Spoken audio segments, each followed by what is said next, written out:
"Can you cook?" The question cut through the morning wind before the horse had even stopped. Merritt Vale didn't turn around. She stayed crouched by the dusty road out of Alder Spur, her fingers digging through a thorny bush. The rider waited. "I'm talking to you, girl." "Depends on what you call cooking," Merritt replied, keeping her back to the horse. "I call it working dough, keeping a fire, and making sure a dozen cowhands don't drop dead when the weather wants to kill them." Only then did Merritt slowly stand up. She found a handful of shriveled berries, bitter, hard, and mostly pit. She put them in her mouth and chewed slowly, not because they tasted good, but because she refused to let hunger see her despair. She wiped her purple-stained hands on her skirt and turned to meet the man's gaze. He sat motionless in the saddle, Elias Rook, owner of the Rook Bar Ranch. His eyes drifted over her boot soles, worn paper-thin, over her dust-caked hem, and over the faded canvas bag slung across her shoulder. It was all the 22-year-old girl had left in the world. Her mother's handwritten recipes, a dented tin spoon, a faded kitchen towel, and a small leather ledger. Everything else, the cook stove, the 2 milk cows, the homestead, had been sold off to settle debts after her mother's funeral last month. But Elias Rook didn't reach into his pocket for a spare coin. He didn't ask who she was running from. He offered no pity. Elias studied her for another long moment. "Well?" Merritt lifted her chin. In that moment, she shed every trace of the starving vagrant by the roadside. "If there's flour, water, and a fire that draws," she said evenly, "I can cook." A beat of silence passed, a silent acknowledgement. Elias nudged his horse forward. "Climb up. I'll walk," Merritt said, adjusting the canvas bag on her shoulder. "You've walked far enough. I still have my feet." She nodded toward the trail. "Just point the way." The ranch appeared long before its details did. Rook Bar Ranch rested on a gentle rise above Frost Willow Creek, 18 miles from Alder Spur. From the road, it looked exactly the way a frontier ranch was supposed to look. The main house stood straight against the prairie wind. The bunkhouse leaned only slightly with age. Corrals stretched across the pasture. An old smokehouse still guarded the edge of the yard. Beyond it, a shallow creek carried a thin rim of morning ice along its banks. Nothing about the place suggested trouble. Only when Merritt stepped through the kitchen door did the illusion disappear. Smoke clung to the rafters, instead of leaving through the chimney. The stove wore a thick collar of soot around the firebox. Ash had been allowed to build too high beneath the grate. A flour sack rested against an outside wall, where dampness had already hardened the lower corners into solid lumps. Salt pork hung too close to lingering warmth, instead of cool, moving air. A barrel of potatoes carried the sweet, sour smell of vegetables beginning to soften. The coffee pot held a layer of black residue that promised bitterness before another fire was even lit. This was not a dirty kitchen. It was a system that had slowly forgotten how to care for itself. Elias watched her eyes move from one corner to another. He saw nothing unusual. She saw dozens of small failures, each one feeding the next. Merritt quietly lowered her worn canvas bag onto the table. She didn't sigh. She didn't complain. She simply looked around the room the way a skilled mechanic might study an old machine that everyone else had already given up on. It wasn't dead. It had simply stopped being understood. Elias expected her first question to be about food. Instead, Merritt looked around the kitchen and asked, "Do you have 2 buckets?" He frowned. "I think so. I'll need rags, lye soap, a scraper, dry split wood." She paused. "And a strip of muslin, about 6 inches long." Elias didn't ask why. He simply nodded. She walked straight to the stove. With slow, deliberate movements, she pulled the old ash from beneath the grate, leaving only a thin bed where fresh coals could breathe.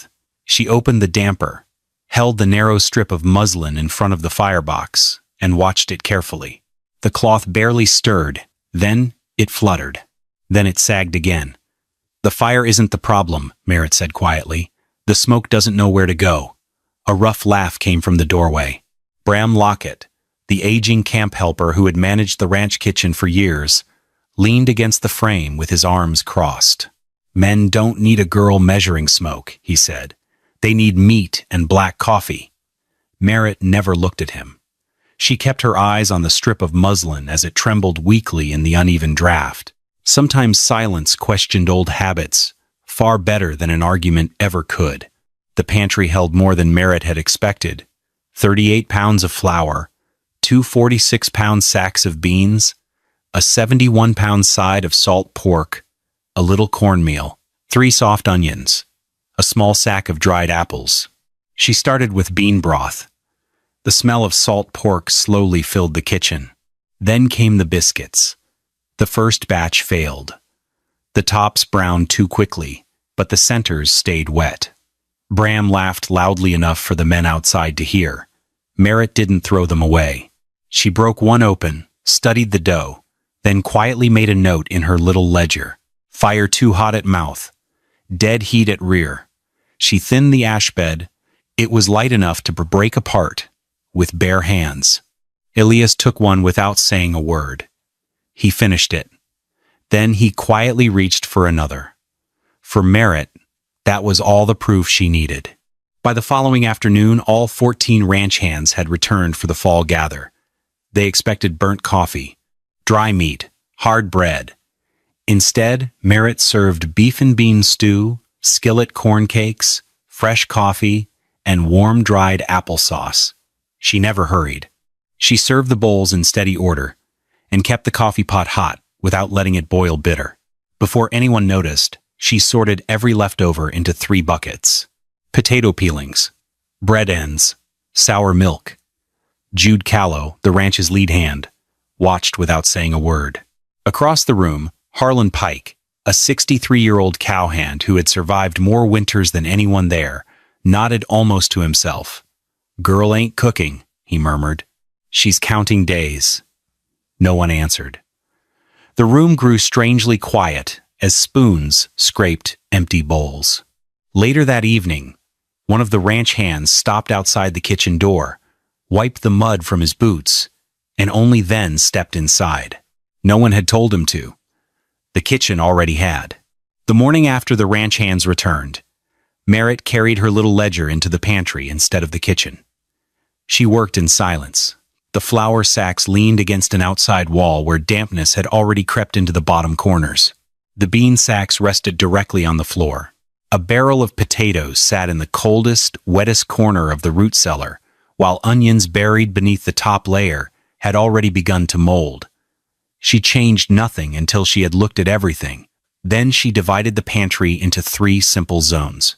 A dry shelf for flour and cornmeal, a cool corner for potatoes, turnips, and onions, a hanging rack where salt pork and dried herbs could stay in moving air instead of stale warmth. Using scraps of cottonwood, she raised every potato barrel 7 inches above the floor. Bram watched her with growing impatience. "They've sat there for 10 years, he grumbled, "and they'll sit there 10 more. Merritt reached into the nearest barrel without answering. She picked up one soft potato and squeezed it gently. Moisture seeped through the cracked skin and dampened her fingertips. She held it out. "It only takes one," she said quietly. "The rest will follow." For the first time, Bram had nothing to say. Merritt opened her ledger and began writing. Pounds of flour, sacks of beans, meals remaining, mouths to feed. Possible days of isolation if heavy snow closed the road. Elias glanced across the table. Until that moment, he had assumed the little book held recipes passed down from Merritt's mother. Now he saw columns of numbers instead. They weren't measuring food. They were measuring how long the ranch could stay alive. Merritt noticed the heifers before anyone mentioned them. 9 young animals stood in the lower pen. None were starving, but none looked ready for winter. Their hips showed through dull coats, and they lingered over every mouthful of hay. Elias rested his arms on the fence. "I'm thinking about selling them," he said. "We're short nearly 19 tons of hay if winter comes early." He unfolded a letter from Calder Voss. The offer was low. It was meant to be. Merritt never argued. Back in the kitchen, she filled a bucket with bread ends, wheat bran, sour milk, warm water, and a pinch of salt. The first mash was too thin. 2 heifers sniffed it and walked away. She flipped through her ledger to adjust the mix. Less water, more bran, smaller portions. The next morning she tried again, then again the day after. By the third feeding, all 9 animals had their heads down at the trough. The weakest heifer was the last to step forward. Merritt waited without moving. At last, it lowered its head and began to eat. No one cheered or calming, the wind still carried the same chill across the lower pen. Something had changed, not enough for anyone else to note. Yo TT2, enough for Winter to remember. By the end of October, Frost Willow Basin no longer looked the same. A thin layer of frost clung to the pump handle before sunrise. The mornings arrived quieter, colder. Lottie, the ranch's blue heeler mix, had developed a habit of curling beside the stove whenever the northeast wind began to blow. The cattle noticed it too. They drifted toward the lower ground hours earlier than they had only a week before. Even the crows flew lower across the pasture. The chimney spoke its own warning. Instead of rising into the open sky, the smoke flattened against the wind and slid across the roof. Merritt took her pencil and jotted down a single line in the ledger. October 28, wind shifted northeast. That afternoon, Orrin Phelps, a neighboring rancher, stopped by the yard. He laughed when he saw Merritt counting flour, leftover scraps, hay, and days, instead of simply stacking supplies. Winter's cold every year, he said with a grin. Men get through it the same way. More beef, more firewood, more guns. Across the yard, Harlan Pike heard every word. He kept repairing a harness without looking up. He didn't defend Merritt. He didn't argue with Orrin. Old men who had survived enough winters knew something younger men often forgot. Nature never joined the loudest conversation. Merritt didn't answer either. Her eyes stayed fixed on the smoke sliding sideways across the roof. Orrin's laughter wasn't the sound she was listening to. The wind was. 3 nights later, the wind changed without warning. The chimney answered first. Smoke rolled backward through the firebox. Then another wave followed. Within seconds, the kitchen filled with a bitter gray haze. The ranch hands began coughing. Elias pulled the back door open, and freezing air rushed inside. Bram pointed at the stove. "I told you," he snapped. "This old thing's finished. You cleaned out too much ash." Merritt didn't answer. She reached for the same 6-inch strip of muslin. She held it at the firebox opening. The cloth fluttered, stopped, then pushed backward. She stepped outside instead of arguing. Her eyes traveled from the chimney cap to the tree line, where the northeast wind struck the roof before spilling down across the flue. When she came back inside, she spoke calmly. "The stove isn't failing. The wind is forcing cold air down the chimney because the firebox is staying open too long." She picked up smaller pieces of split kindling. Feed the fire a little at a time. She folded a sheet of old newspaper, lit it, and held it inside the flue for a few moments. "We warm the chimney first. Then the draft will carry the smoke." The next fire was built exactly that way. Small wood, door closed quickly. The flue preheated before heavier fuel was added. Everyone watched. The smoke hesitated for a heartbeat. Then it turned upward. It climbed cleanly through the chimney and disappeared into the darkening sky. The kitchen fell silent. Bram offered no apology, but for the first time since Merritt had arrived at Rookbar Ranch, he didn't laugh. November settled quietly over Frost Willow Basin. Nothing changed all at once. That was why most people failed to notice. The coffee no longer carried the bitter taste of scorched grounds. Bread disappeared from the table instead of hardening on the shelf. Every kettle of stew was filling without being wasteful. Merritt measured enough for hungry men, but very little found its way into the slop bucket. The kitchen had found its rhythm. Soon, the ranch began finding one of its own. During the fall gather, Jude Callow noticed there were fewer arguments in the bunkhouse after supper. More men showed up for breakfast before daylight. Small mistakes around the cattle happened less often because tired men weren't trying to work on empty stomachs. The change reached beyond the kitchen. Without being asked, Elias repaired the loose latch on the root cellar door before another cold front arrived.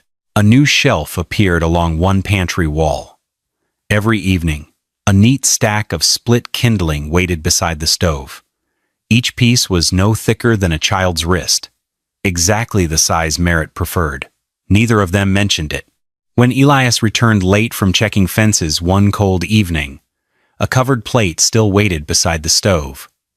The stew was warm, the coffee was fresh, nothing had been reheated twice, nothing had been forgotten.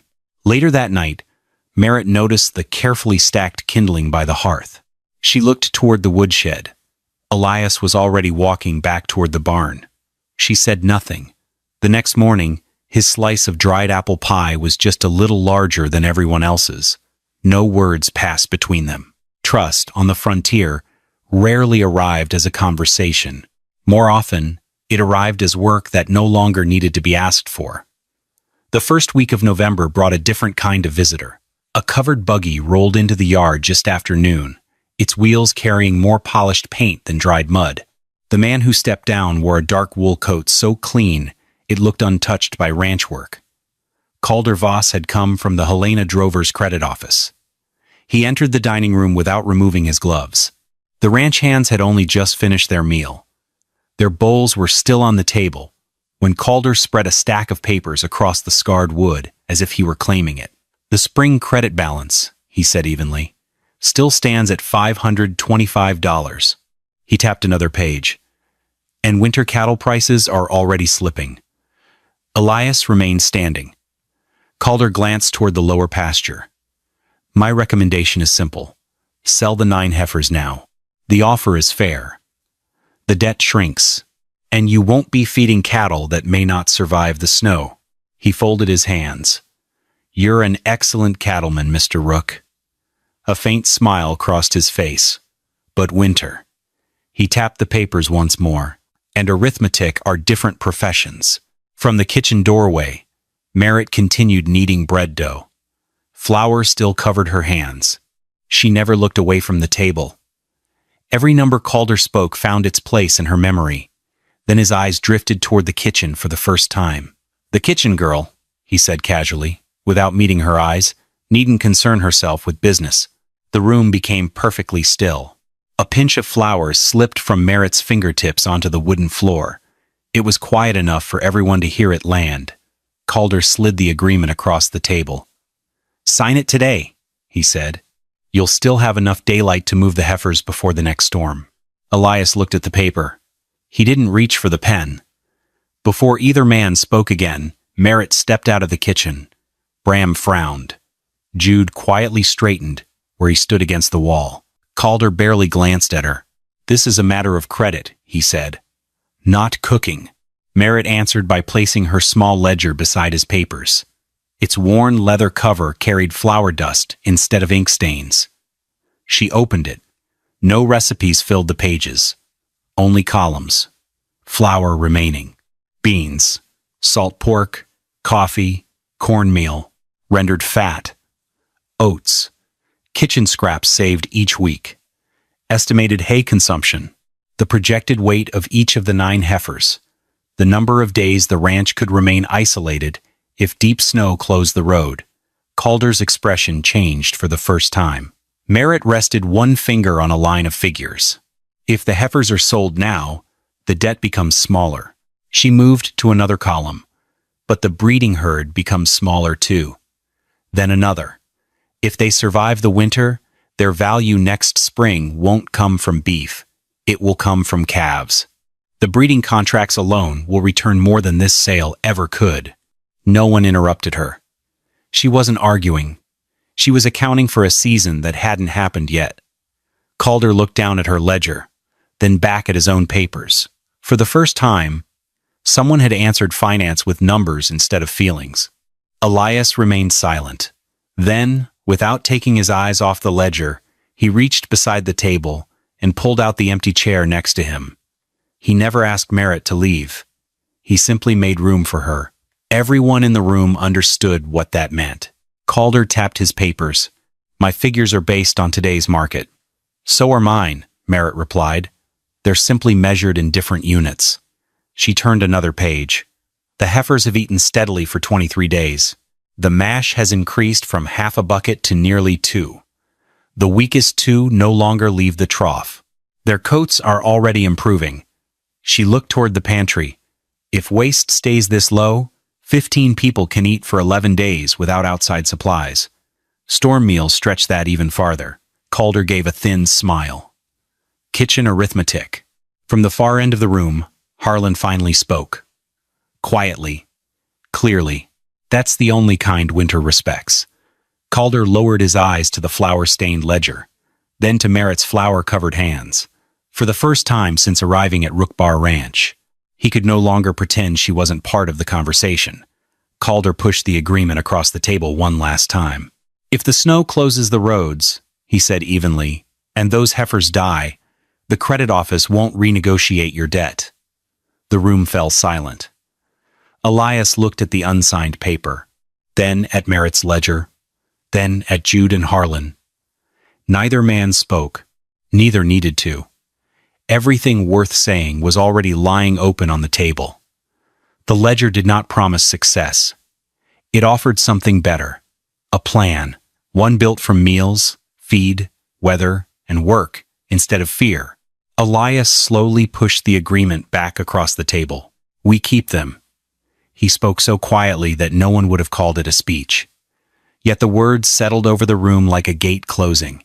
Calder gathered his papers without haste.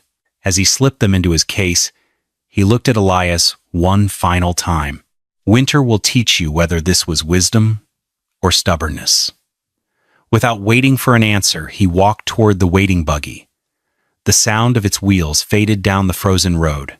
Inside the house, Merritt closed her ledger. She carried it back into the kitchen and lifted the lid from the kettle. The broth was just beginning to simmer. She added another piece of salt pork, stirred once, and continued working as though nothing unusual had happened. Behind her, Bram watched through the doorway. If those heifers die, he muttered under his breath, folks will remember this day. Merritt never looked up. She was listening to something else. Outside, the north wind had begun to rise again. Calder's departure changed nothing about Merritt's routine. If anything, it made her move faster. Winning an argument around a table would never carry a ranch through winter. Preparation would. She spent the next several days building what she quietly called the storm kitchen. The first shelves filled with hard biscuits, baked until they could survive weeks without molding.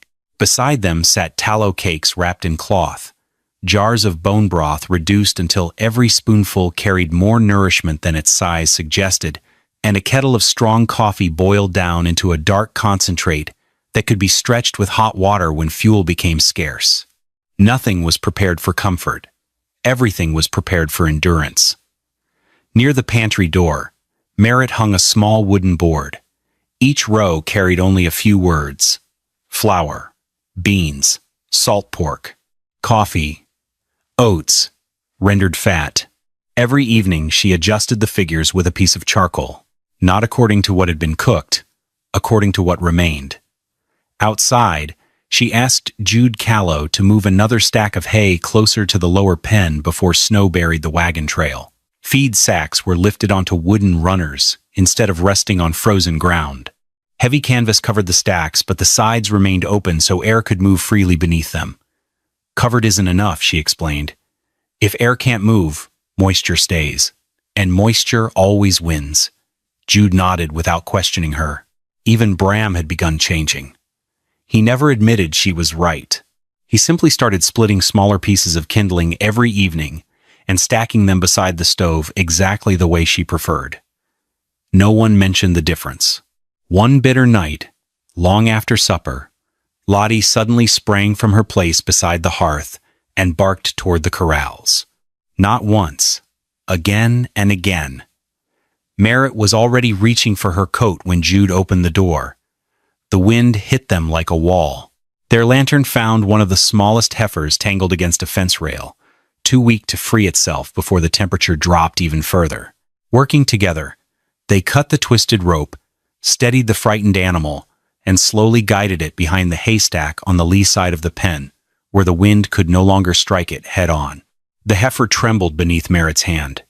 She rested her palm against its neck for a moment. The warmth was still there. Small, fragile, but alive. She never smiled.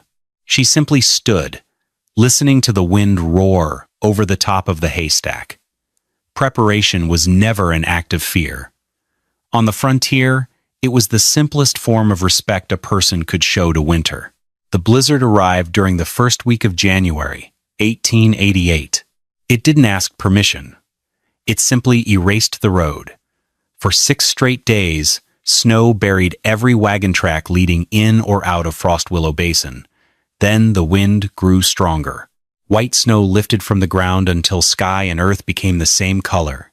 No one could see more than 20 feet ahead. The pump froze solid. The chimney smoke hugged the roof before disappearing into the storm. Every trip to the haystack felt like walking into a wall of knives. Nobody wasted movement. Nobody wasted fuel.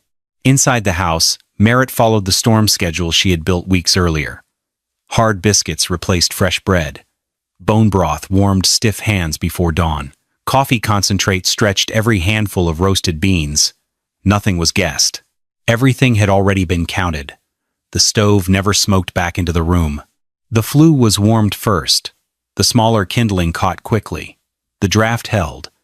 The pantry stayed dry because every sack stood above the floor instead of against it. Outside, the 9 heifers crowded behind the lee-side haystack, eating warm bran mash before finishing their hay. Even the weakest animals stayed on their feet. On the 7th morning, someone staggered into the yard through the blowing snow. It was one of Orrin Phelps' ranch hands. His beard was white with ice. "I need broth," he said, struggling to catch his breath. 2 men are down with fever." He hesitated before speaking again. "And how do you make that mash? Our weakest cattle have stopped eating." Merritt filled a kettle with bone broth without saying a word. Then, instead of explaining, she took a clean bucket and mixed a batch of her usual mash so he could see exactly how it was done. Across the room, Bram quietly laid another armful of wrist-sized kindling beside the stove. He never looked at Merritt. He simply made sure there would be enough wood prepared for the next fire. For him, that was apology enough. Outside, the storm continued to rage. Inside, every lesson written into Merritt's little ledger had survived its first true test. 2 days later, the wind finally eased. Not enough to call it calm, only enough to let a man reach another ranch without disappearing into blowing snow. Orrin Phelps came alone. His face was burned raw by the cold. Dark circles hung beneath his eyes. He looked older than he had only a week before. He removed his hat at the kitchen door. There was no laughter this time. "We've still got beef," he said quietly, "but the sick men can't eat it. Our broth's gone. The weakest cattle won't touch dry hay." He hesitated. "And half my flour spoiled." It sat against the cellar wall. No one in the room spoke. Orrin looked toward Merritt.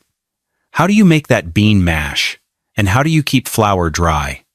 She didn't remind him of the jokes he had made. She didn't mention the day he laughed at her ledger. Instead, she tore a piece from a brown paper sack and wrote only what mattered. Bran, sour milk, warm water, a pinch of salt. Feed small, feed often. Then she added one more line. Raise every flour sack off the floor. Leave air beneath them.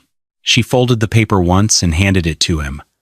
Orrin accepted it with both hands, not carelessly, carefully, as though it carried more value than the money in his pocket. Across the room, Harlan Pike watched without saying a word. He had seen this happen before. The frontier had a way of settling arguments that people never could. Orrin slipped the folded paper inside his coat. He never said, "I was wrong." Everyone in the kitchen understood that the way he held that small piece of brown paper was apology enough. A week after the storm broke, the wagon road began to appear beneath the drifting snow.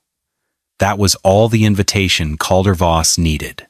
He returned, expecting to find a desperate ranch.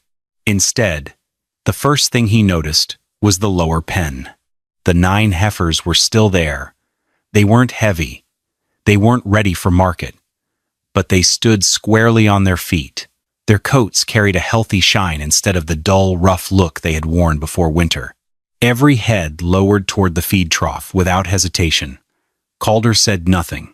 Inside the house, Elias placed 2 ledgers on the dining table.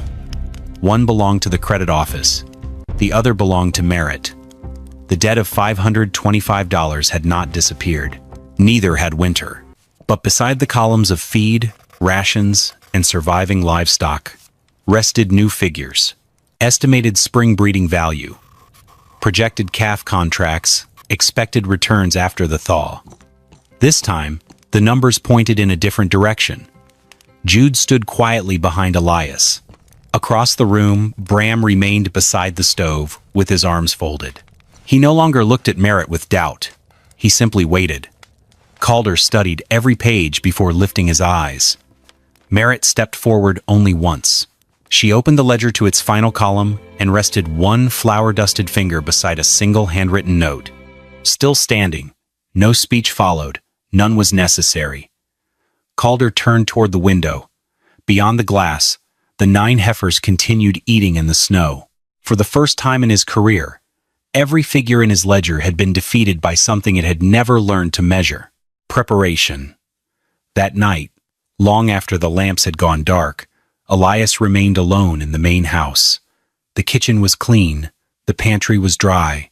A neat stack of wrist-sized kindling waited beside the stove. Merritt's ledger rested beneath the oil lamp. He laid one hand across its worn cover. Not long ago, he had believed a ranch was built from land, fences, cattle, and credit. But winter had taught him otherwise. The survival of a dozen men during the blizzard hadn't relied on bank papers. It had relied on the numbers inside this flour-dusted book. He thought back to the dusty road outside Alder Spur, to the starving girl chewing on bitter wild berries. He had thought he was bringing home a cook. Instead, winter had delivered something far more valuable. Someone who had quietly taught the entire ranch how to survive. The following morning, Elias found Merritt standing alone on the porch, watching fresh sunlight settle across the snow. For a moment, neither of them spoke. Then, Elias broke the silence. "I asked if you could cook. You did much more than that." He looked across the ranch yard, then let his eyes settle on hers. "You kept this place standing, so I'd like you to stay. Not through this winter, through spring, and every season after that. Not as a cook, but to run this place beside me." Merritt looked toward the pantry window before asking a single question. "Will the shelves stay raised?" Elias smiled faintly, a rare, warm smile. "As long as we're both here," she nodded once. That was answer enough. Some partnerships on the frontier were never sealed with grand speeches, only with the quiet promise that good work would never have to begin again from nothing. 4 winters passed. Frost Willow Basin still froze every January. The wind had not grown kinder. The snow had not grown lighter. Only the ranch had changed. The pantry shelves still stood 7 inches above the floor. Storm meals were prepared before December arrived, not after the first blizzard. Every flour sack rested where dry air could move beneath it. Every load of kindling was split to the same careful size before cold weather returned. The 9 young heifers had become the foundation of a healthy breeding herd. Bram no longer needed reminders. Each evening, he quietly stacked wrist-sized kindling beside the stove because that was simply how things were done. Orrin Phelps occasionally sent younger ranch hands to learn how to keep flour dry and stretch feed through a hard winter.